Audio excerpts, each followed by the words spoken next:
Bendiciones mis hermanos, les habla un día más Teo Hernández.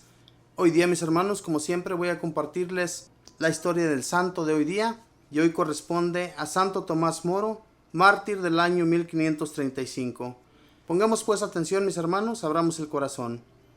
Este es uno de los dos grandes mártires de la Iglesia de Inglaterra, cuando un rey impuro quiso acabar con la religión católica y ellos se opusieron. El otro es San Juan Fisher, del 20 de junio. Tomás significa el gemelo, y en verdad que fue un verdadero gemelo de santidad y en cualidades con su compañero de martirio San Juan Fisher. Nació Tomás Moro en Cheapside, Inglaterra, en 1478. A los 13 años se fue a trabajar de mensajero a la casa del arzobispo de Canterbury, y al darse cuenta de la gran inteligencia del joven, lo envió a estudiar al colegio de la Universidad de Oxford. Su padre, que era juez, le enviaba solamente el dinero indispensable para sus gastos más necesarios, y esto le fue muy útil, pues como él mismo afirmaba después, por no tener dinero para salir a divertirme, tenía que quedarme en casa y en la biblioteca estudiando, lo cual le fue de gran provecho para su futuro. A los 22 años ya era doctor en abogacía y un profesor brillante. Es un apasionado lector que todos los ratos libres los dedicaba a la lectura de buenos libros.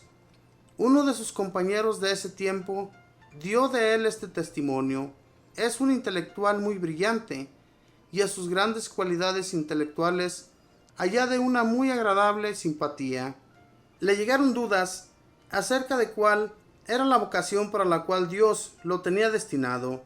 Al principio se fue a vivir con unos cartujos, esos monjes que nunca hablan ni comen carne y rezan mucho de día y de noche. Pero después de 4 años se dio cuenta de que no había nacido para esa heroica vocación. También intentó irse de franciscano, pero resultó que tampoco era ese su camino. Entonces dispuso optar por la vocación del matrimonio. Se casó, tuvo 4 hijos y fue un excelente esposo y un cariñoso papá. Su vocación era actuar en el gobierno y escribir libros.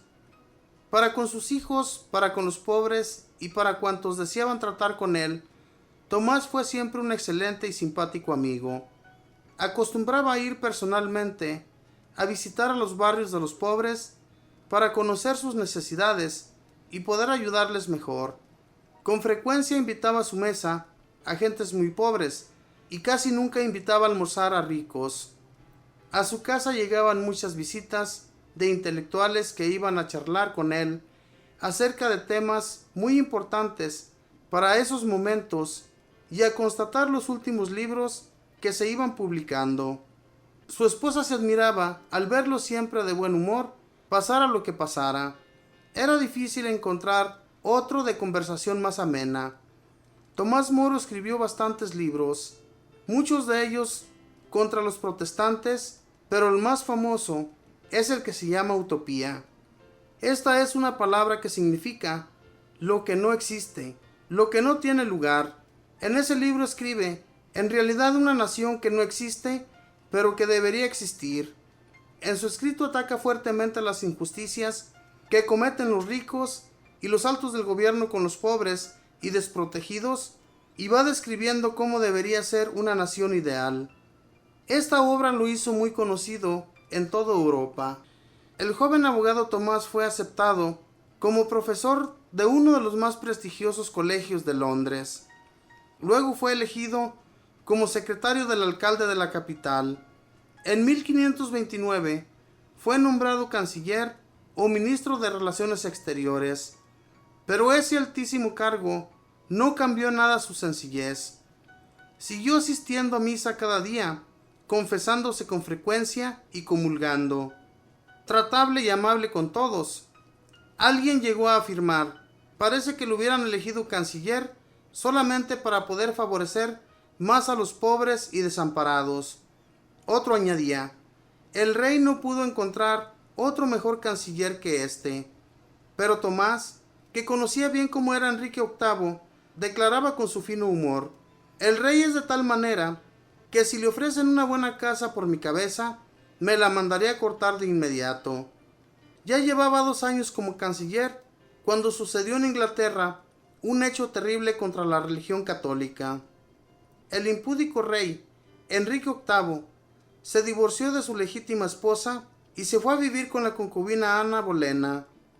Y como el sumo pontífice no aceptó este divorcio, el rey se declaró jefe supremo de la religión de la nación y declaró la persecución contra todo el que no aceptara su divorcio o no lo aceptara él como reemplazo del Papa en Roma. Muchos católicos tendrían que morir por oponerse a todo esto. Tomás Moro no aceptó ninguno de los terriblísimos errores del malvado rey, ni el divorcio, ni el que tratara de reemplazar al sumo pontífice. Entonces fue destituido de su alto puesto, le confiscaron sus bienes y el rey lo mandó tomar como prisionero de la espantosa Torre de Londres. Santo Tomás y San Juan Fisher fueron los 2 principales de todos los altos funcionarios de la capital que se negaron a aceptar tan grandes infamias del monarca, y ambos fueron llevados a la torre fatídica. Allí estuvo Tomás encerrado durante 15 días. Verdaderamente hermosas son las cartas que desde la cárcel escribió este gran sabio a su hija Margarita, que estaba muy desconsolada por la prisión de su padre. En ellas le dice: con esta cárcel estoy pagando a Dios por los pecados que he cometido en mi vida. Los sufrimientos de esta prisión seguramente me van a disminuir las penas que me esperan en el purgatorio. Recuerda, hija mía, que nada podrá pasar si Dios no permite que me suceda. Y todo lo permite Dios para el bien de los que lo aman. Y lo que el buen Dios permite que nos suceda es lo mejor, aunque no lo entendamos ni nos parezca así. El día en que Margarita fue a visitar por última vez a su padre, vieron los 2 salir hacia el sitio del martirio a 4 monjes cartujos que no habían querido aceptar los errores de Enrique VIII. Tomás dijo a Margarita: mire cómo van de contentos a ofrecer su vida por Jesucristo. Ojalá también a mí me conceda Dios el valor suficiente para ofrecer mi vida por su santa religión. Tomás fue llamado a un último consejo de guerra. Le pidieron que aceptara lo que el rey le mandaba y él respondió: tengo que obedecer a lo que mi conciencia me manda y pensar en la salvación de mi alma. Eso es mucho más importante que todo lo que el mundo pueda ofrecer. No acepto esos errores del rey. Se le dictó entonces sentencia de muerte. Él se despidió de su hijo y de su hija y volvió a ser encerrado en la Torre de Londres. En la madrugada del 6 de julio de 1535 le comunicaron que lo llevarían al sitio de martirio. Él se colocó su mejor vestido. De buen humor como siempre, dijo al salir al corredor frío: por favor, mi abrigo, porque doy mi vida, pero un resfriado sí no me quiero conseguir. Al llegar al sitio donde lo iban a matar, rezó despacio el Salmo 50. Misericordia, Señor, por tu bondad. Luego prometió que rogaría por el rey y sus demás perseguidores, y declaró públicamente que moría por ser fiel a la Santa Iglesia Católica, Apostólica y Romana. Luego, enseguida de un hachazo, le cortaron la cabeza. Tomás Moro fue declarado santo por el Papa en 1935. Un sabio decía: este hombre, aunque no hubiera sido mártir, bien merecía que lo canonizaran, porque su vida fue admirable, ejemplo de lo que debe ser un comportamiento de un servidor público, un buen cristiano y un excelente ciudadano.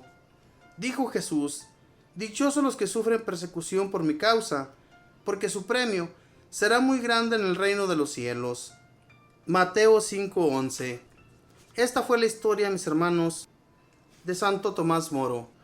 Un hombre que buscó ser religioso, sin embargo no se le dio. Muchas personas, aunque queramos ser una cosa, cuando no se nos da, mis hermanos, no se nos da. Y Dios tiene ya dispuesto aquello que tú vas a hacer en esta vida.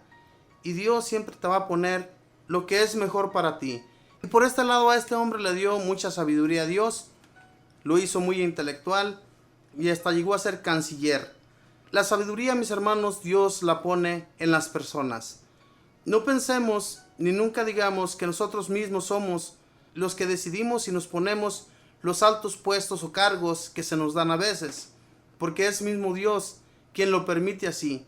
Ni andemos parándonos el cuello, ni diciendo que somos muy especiales, porque eso tampoco agrada a Dios. Lo que agrada a Dios, mis hermanos, es que seamos sencillos, que seamos personas de bien y ayudemos a los demás como este hombre lo llegó a hacer. Él se iba por los lugares más pobres para dar las ayudas. Él no enviaba a ninguna persona porque sabía bien y tenía la seguridad de que si él enviaba ayudas a los más pobres, tal vez no se les daban. Y es lo que sucede hoy en la actualidad. Hay tanto intermediario hoy en la actualidad, mis hermanos, en las personas, que cuando alguien envía una ayuda, llega a una primera persona, a una segunda y a una tercera, y ya cuando menos acordamos, llegan algunos cuantos centavos al que de veras va la ayuda. Por eso hay que tener cuidado en qué asociación nosotros ayudamos, porque muchas de las veces no es tan necesario aquello que se está haciendo. Muchas veces vemos que aquella asociación no está ayudando a las personas, y entonces ¿por qué vamos a ayudar? Ayudemos, mis hermanos, en donde en realidad sí se necesita y donde sí va a ser de servicio todo aquello que demos. Que Dios les bendiga, que pasen un feliz día. Bendiciones.